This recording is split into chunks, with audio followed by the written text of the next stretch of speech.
नेपाल के एक शांत गांव में सुशील ढकाल नाम का एक व्यक्ति रहता था। एक प्यार करने वाला पिता, एक समर्पित पति और एक ऐसा व्यक्ति जिसके सपने उसकी कठिनाइयों से भी बड़े थे।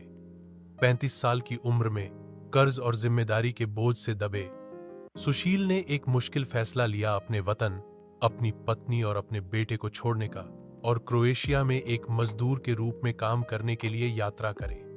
वह आराम के लिए नहीं गया था, वह अपने परिवार के भविष्य के लिए लड़ने गया था।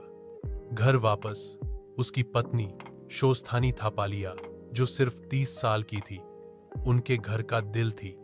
सुंदर, कोमल, फिर भी अविश्वसनीय रूप से मजबूत। उसने कभी भी सुशील को दूरी महसूस नहीं होने दी। हर दिन वह वीडियो कॉल पर उससे बात करती थी, स्क्रीन के माध्यम से मुस्कुराहटें साझा करती थी, शब्दों से एक दूसरे के आंसू पोंछती थी।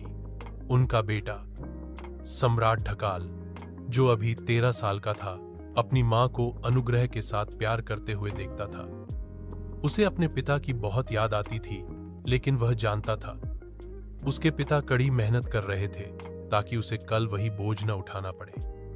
2 लंबे वर्षों तक सुशील ने धूप में और ठंड में काम किया, ईंटें उठाई, दीवारें बनाई, लेकिन उन चेहरों को कभी नहीं छोड़ा जिन्हें वह सबसे ज्यादा याद करता था।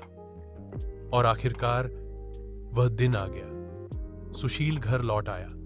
जैसे ही बस गांव में घुसी, उसका दिल तेजी से धड़कने लगा।